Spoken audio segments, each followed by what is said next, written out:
Hello and welcome to Hamburg. Yes, we have arrived here in Hamburg, our first port of call on our Aurora cruise. This is the third time we've been to Hamburg on a cruise. Today we're going to take Sisters on the Seas around. Now they've never been here before, so we're looking forward to being tour guides today. Hi, if you're new to our channel, we are Tom and Dom Travel and we release a new cruise related video every single week. So if you haven't done so already, make sure you hit that subscribe button and don't forget to give this video a like. Now on board today, it is New Year's Eve here in Hamburg when we're recording this video. This evening we've got lots of things planned on board the ship. But first of all, we've got a day in Hamburg. Last night we agreed to meet the Sisters on the Seas at 9 AM in the buffet, so we had to get up a little bit early and we headed all the way up to the buffet for breakfast. Yes, as it was 9 AM, we weren't too hungry, although there was a good selection and probably an unusual selection on offer this morning in the buffet. You definitely spotted some unusual things. They've got a designated section for anybody with any dietary requirements. And what I did spot there for breakfast was in the vegan section, they had crisps.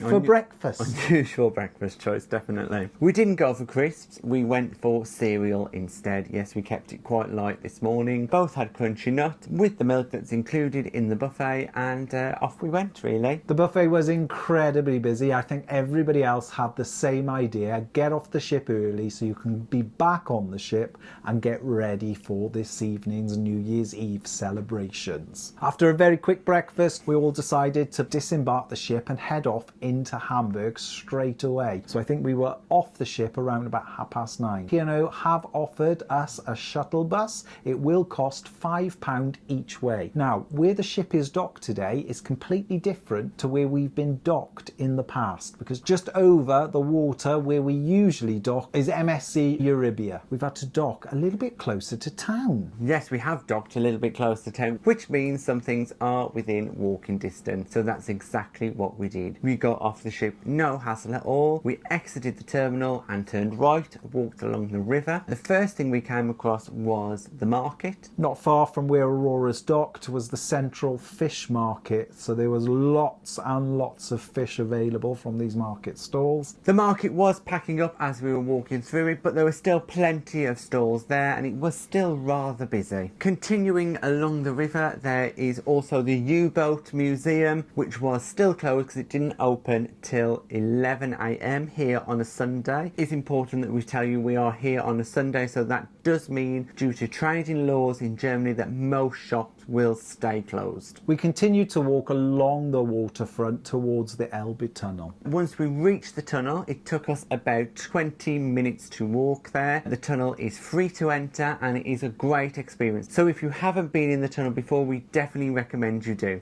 Inside the tunnel, you can enter either by stairs, by a modern lift, or by the old style lifts. We went down through the old style big lifts, which was a nice experience. We walked the whole length of the tunnel one direction, up the lift, back down the lift, and the whole length of the tunnel back. The tunnel is kept in pristine condition and it probably takes about 10 minutes walk either way. Even though the Elbe Tunnel is a tourist attraction, it does have a practical purpose and it is used for commuters and people to get from one side of the river to the other. Top tip is there are walkways either side of the tunnel. Try and use those because the mid-section of the tunnel is used by cyclists and some of these cyclists are quite speedy and they do ring the bell and they will crash into you.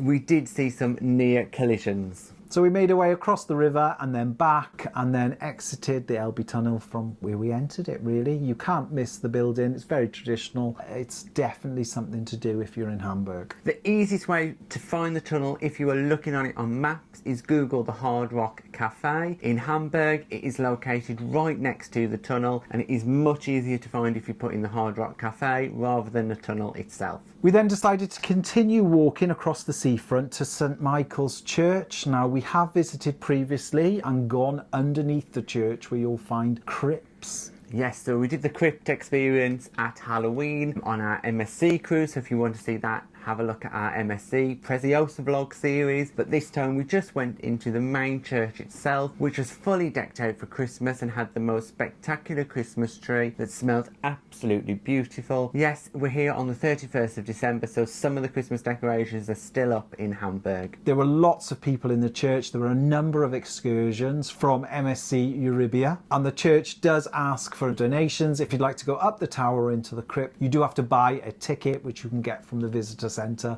which is now moved to outside of the church. We then decided to make our way towards the Rathaus, which is pretty much the centre of Hamburg. That is the town hall right in the centre of Hamburg, located right on the main square, in between all those lovely rivers and the lake. Hamburg is a lovely, modern, vibrant city with a range of activities to do. There's lots of things going on. There's plenty of shops, but as it's a Sunday, like we said, the shops are closed today, so unfortunately we couldn't go in any of the shops. After having a little explore around some of the shopping district, as well as the Rathaus and the lake, we decided to try something a little bit different on the recommendations of a Paul and Carol. We visited a traditional style German pub. Hofbraumunchen.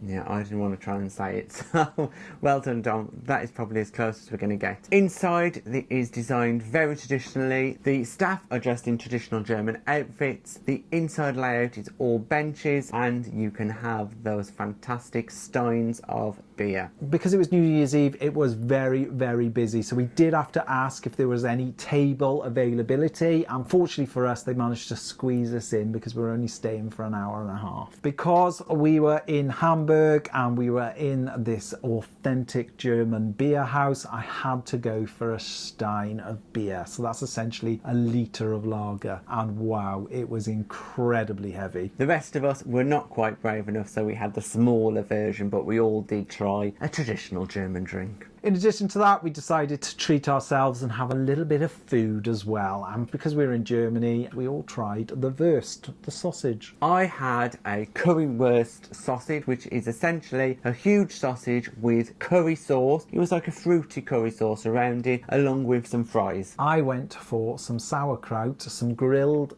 sausage, and it also came with a little bit of mustard. Now, I was expecting it to be a little bit different. I wasn't expecting the sheer amount of sauerkraut. I do like a little bit of sauerkraut. However, that was a little bit too much for me. Overall, I did thoroughly enjoy the meal. What a fantastic experience. Thank you to Paul and Carol for the recommendation, and we'll absolutely be visiting again. After we finished our meal and my massive beer, we then decided to head back to the P&O shuttle bus to get back on Aurora. So we decided to walk a slightly different route around the large lake area and towards the Rathaus. There were lots and lots of people enjoying the Sunday afternoon. The weather wasn't too great. It did start to rain a little bit. We chose to get the shuttle bus back to the ship just to make it a little bit quicker, so you can collect the shuttle bus for P&O Cruises, which is just located just off the main square of Hamburg, which is right next to the Rathaus itself. It is not particularly well signposted, but do look out for the guys in the high-vis yellow jacket, because they're the ones who need to scan your cruise card before you board the coach back to the ship. P&O do charge to use your shuttle bus if you are on a saver fare, and it is pretty much £5 each way. Now, they did say the transfer time was around about 30 minutes. However, we got back to the ship in 12. So much quicker than advertised. Back at the port then, they've got a lovely little viewing platform, so we decided to make our way up to the top just so we could get a few shots of Aurora, because we haven't really had the opportunity to do so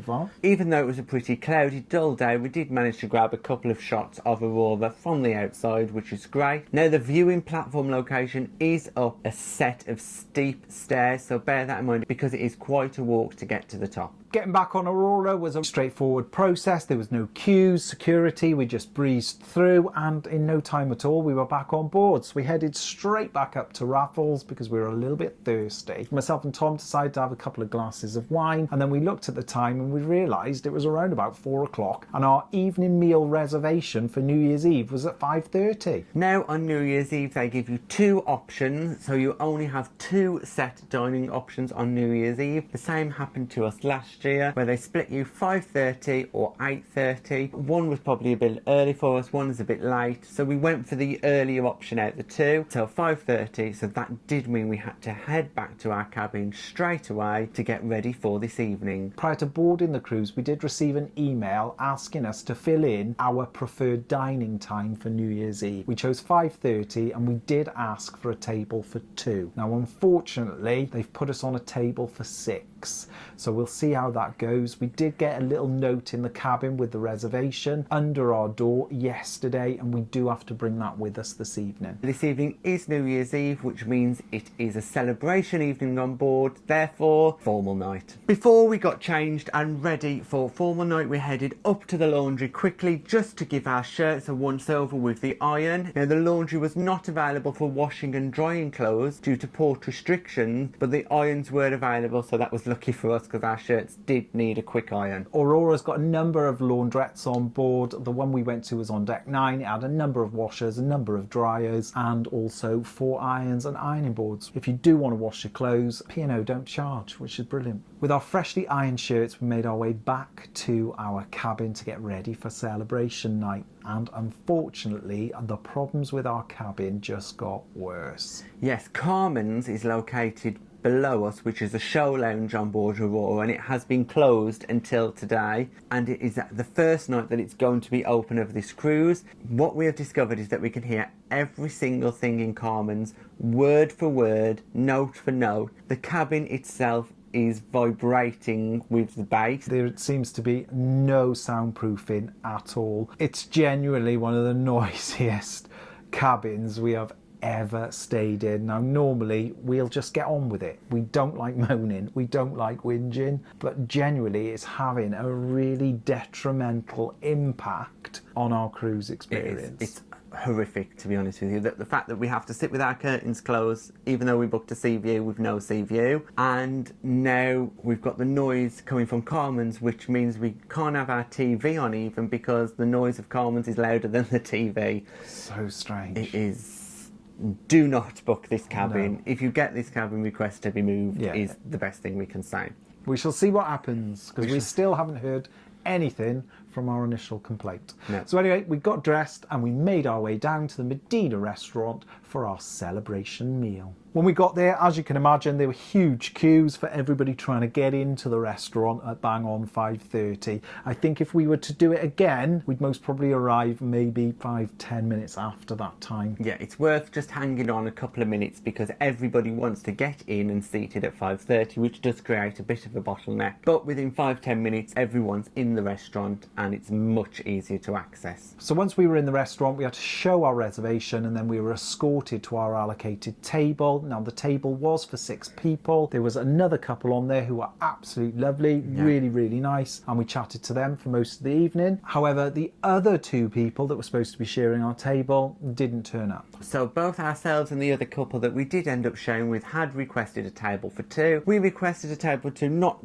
to be unsociable, it just makes it easier for us to film and take photos without disrupting other people's meals. But never mind, the couple that we were with were quite obliging and happy for us to take some photos. What we were offered upon sitting down at our table was a free glass of wine. No particular style of wine, it was a choice between red or white, and that was complimentary, so no drinks package needed. Let's talk about the meal itself. We started off with an amuse-bouche, which was very interesting taste. How would you describe it? I describe it as a tomato pizza-based topping that was watered down. Not to our liking, but that's not to say it was bad, it just wasn't ours. No, it wasn't very tasty. After the amuse-bouche, we moved on to our soup course, and tonight it was pumpkin soup with a little sprinkling of pumpkin seeds on top. It was delicious. I thoroughly enjoyed it. Again, we were offered some of the P&O bread roll. Tom went for the focaccia, which I was very envious about because it was the last piece, and I just had one of their basic white rolls. Again, the butter was scraped onto our side plate. However, the soup was delicious. It was really nice soup, went down perfectly.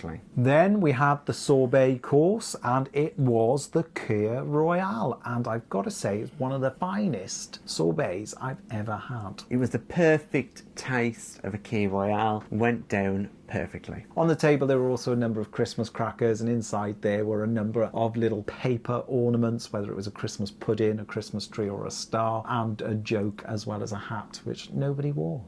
Yeah, not on our table anyway.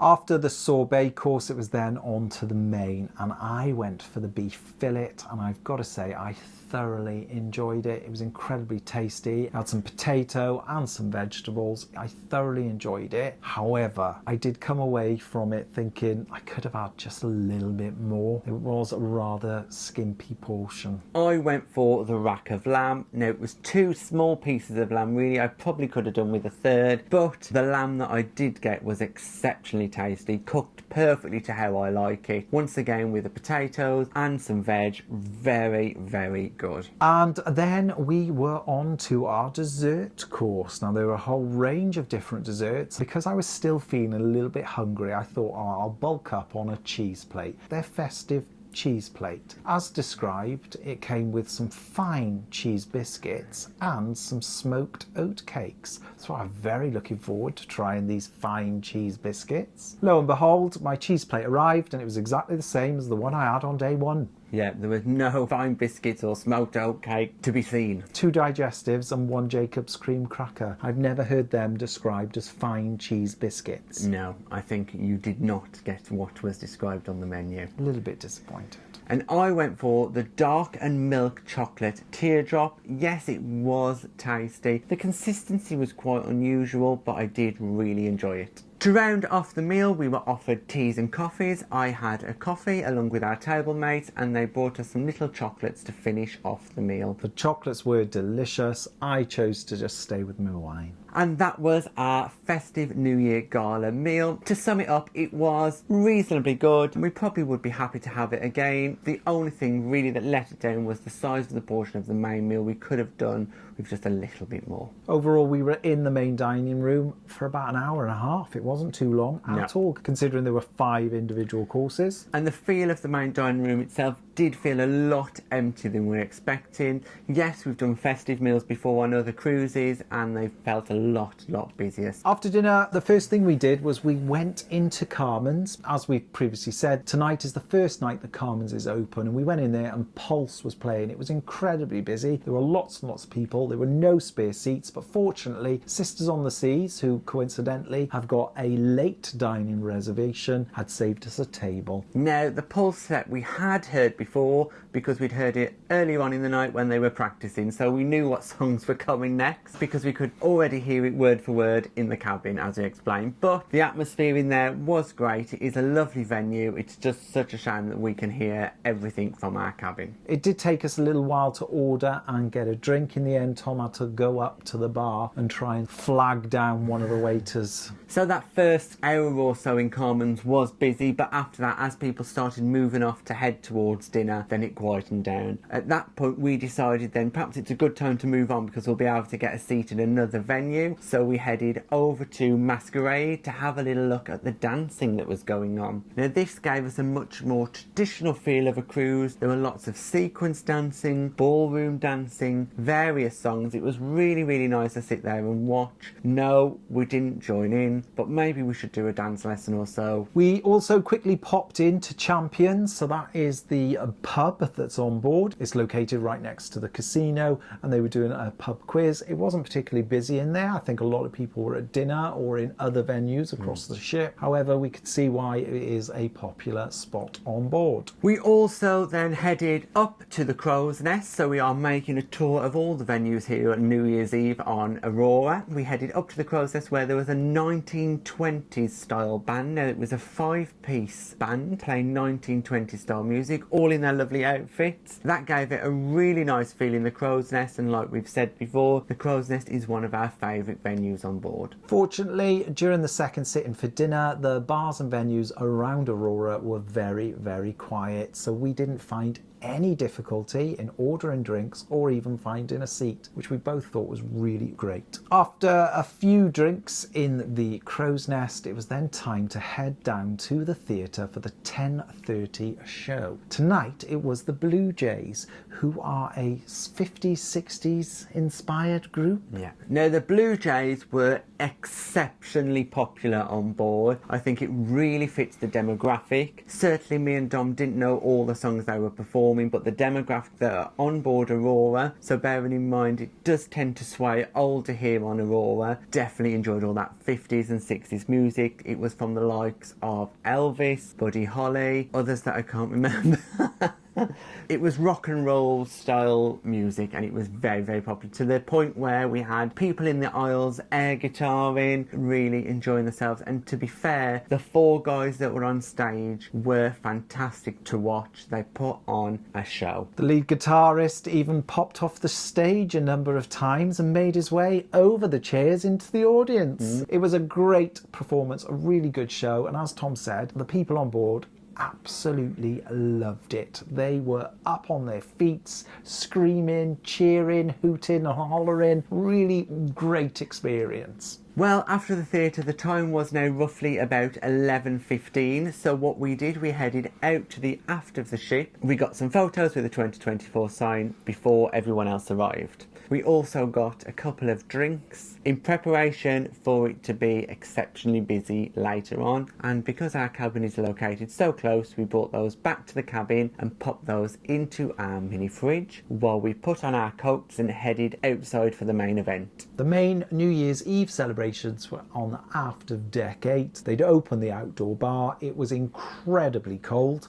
as you can imagine, on the 31st of December in Hamburg. There was lots of music, lots of decorations, and there were people standing and waiting all across the aft of the ship in anticipation of the fireworks in Hamburg. Now, before we settled down and grabbed ourselves a place, we did quickly head up to the buffet just to grab something to eat and fill our bellies, because most probably be drinking for the rest of the night. When we arrived back at the aft of the ship, it was absolutely packed. Every single tier of the ship was full. It looked spectacular. The fireworks had already started across the skyline in Hamburg. They were going off in every single direction, and it's definitely true what they said before the evening started, that Hamburg put on a show. It's one of the only evenings in Germany where people celebrate with fireworks, and they do in abundance. There were fireworks going off all across the city, and it wasn't just after New Year's Eve at midnight. They were going off throughout the 30 minutes that we were stood there waiting. We grabbed ourselves another drink, which took an incredible amount of time. The bar was around about 4 people deep. So it was definitely worth us saving that other one earlier on in the evening. And then it was time for the countdown. The countdown seemed to go from 10, 9, 4, 3, 2, 1. 10, 4, 3, 2, 1. Did have a slight bit of fireworks on board the ship next to the 2024 sign, and then it was up to Hamburg to put on the rest of the show, and what a show they put on with their fireworks. Absolutely spectacular. Incredible. I think we stayed outside for about half an hour watching those fireworks, but we could have stayed out there Much for longer, hours, really. Those fireworks went on for a good hour and a half to 2 hours after midnight. It was incredible. You wouldn't see anything like that at home. But given that it was a cold winter's night here in Hamburg, we had our coats on, we had our woolly hats on, so we were definitely dressed for winter. So after about half an hour on the outside deck, we headed back in to Masquerade, where the after party was going on, and my gosh, was it busy. And now, unfortunately, the vast majority of venues and bars on board closed at midnight. So essentially that forced everybody into Masquerades, and it just couldn't hold that many people. It could not. Although Carmen's is bigger, and probably we wouldn't have loved people to be underneath our cabin having a party till 4 a.m, but it would have been the better venue to have had it in, because Masquerades was very small and there were queues of people to get in. There were people who were standing pretty much the whole night. The dance floor was packed, but it was an absolutely fantastic night. The atmosphere was great. Everybody was enjoying themselves. Yes, you did have to wait a very long time for a drink. However, it didn't really put a dampener on the festivities of the evening. But it was a super enjoyable evening. We were on the dance floor. We were dancing until probably about 3 a.m. So yeah, it was definitely enjoyable. I think we got back to the cabin around 4 a.m. Now, during our time in Masquerades, I did scramble my way out and head up to the midnight buffet because that closed at 1:30. So we had a 30-minute extension tonight because it was New Year's Eve, and I did pick up a few little bits and squirreled them away in the cabin so that when we got back, we had something to soak up all that alcohol. At 4 a.m. we were eating a cheese sandwich here in the cabin, as well as some desserts and some cheese and crackers. And that was our fantastic New Year's Day in Hamburg and New Year's Eve on board Aurora. Tomorrow, we've actually got a sea day. The cruise was advertised as 2 days in Hamburg, but we're leaving at 6 a.m. tomorrow morning. Yeah. So it's another impromptu sea day that we just weren't expecting. So make sure you check out our next vlog to find out what we get up to on our unexpected sea day. Thanks for watching our day in Hamburg on P&O Aurora. If you've got any comments or questions, just pop them in the box below and we'll get back to you. If you'd like to support us and receive exclusive benefits, we're also available on Patreon. And please don't forget to like and subscribe. It's free. And hit that bell notification button to never miss a video from us. Thanks for watching. Bye bye.